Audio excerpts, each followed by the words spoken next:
नमस्कार, news portal टूथविंग पर आपका स्वागत है। बिहार में इन दिनों 3 अधिकारी चर्चा में हैं। वो हैं गया के पूर्व जिलाधिकारी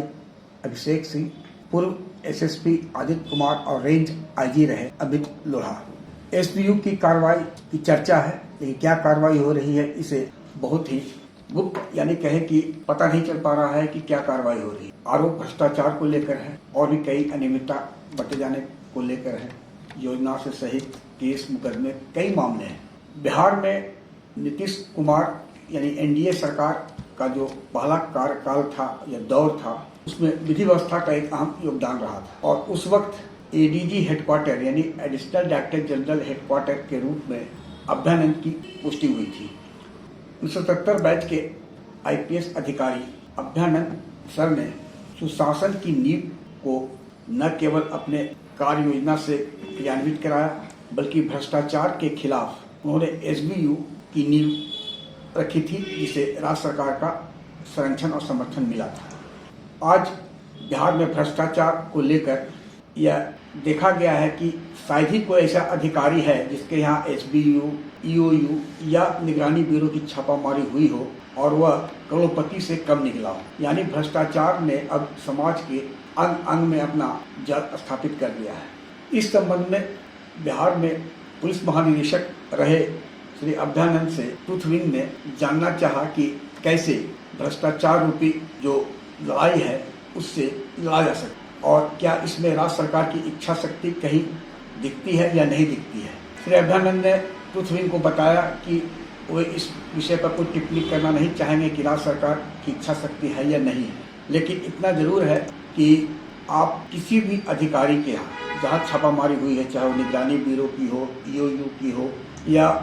एसबीयू की, एक तथ्य तो सामने आया है कि उनकी आय से अधिक संपत्ति है। तो इस मामले में अधिकारियों को सस्पेंड करके और फिर उन्हें पोस्टिंग देना यानी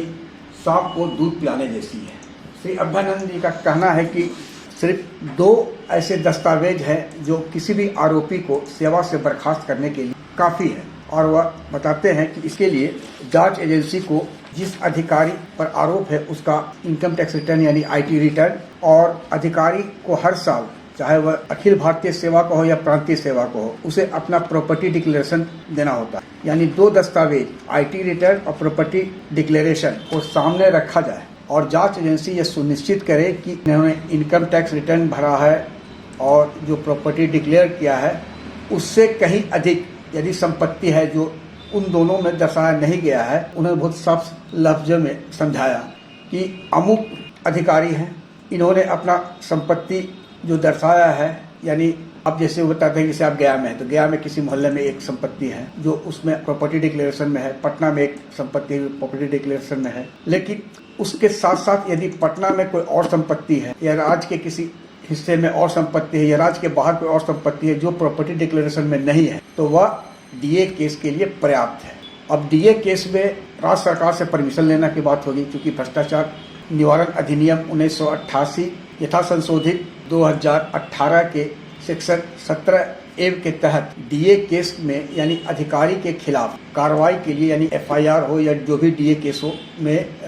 उस विभाग के विभागाध्यक्ष की अनुमति लेना अनिवार्य है। अभ्यानंद सर कहते हैं कि इसके लिए काट है कि या तो आप डायरेक्ट कार्रवाई करके संपत्ति जो अघोषित है उससे सामना ले आए या फिर राज्य सरकार को आप दे दे कि इन्होंने जो प्रॉपर्टी डिक्लेरेशन इनका जो है इसमें यह संपत्ति नहीं है जो आय से अधिक है। ऐसे में राज्य सरकार से आप अनुमति ले सकते हैं। खैर ये प्रक्रिया हो सकता है देर हो सवेर हो, लेकिन सरकार को भी अंततः देना ही होगा, क्योंकि एक जांच एजेंसी जब यह बता रही है कि अमुक आरोपी का आय से अधिक स्रोत के संबंध में पुख्ता प्रमाण है या संपत्ति है और इस संबंध में जांच एजेंसी चाहे वो निगरानी ब्यूरो हो, एसबीयू हो या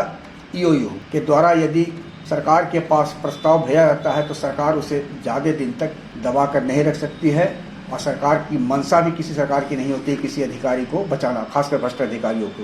क्योंकि उससे बदनामी ज़्यादा होती है। तो सरकार बदनामी से डरने के लिए भी ऐसे मामले में देर से ही लेकिन निर्णय कोई न कोई संदेश सकारात्मक ही देती रही है और श्रद्धानंद जी बताते हैं कि इसी कारण एसबीयू हो या ईओयू हो की कार्यशैली, जिसका परिणाम कई भ्रष्ट अधिकारियों को जेल जाना पड़ा और उनकी अवैध संपत्ति भी जो डीए केस में थी, उसे ईडी ने जब्त किया है। आग्रह है कि इस वीडियो के लिंक को लाइक सब्सक्राइब करें। धन्यवाद। नमस्कार।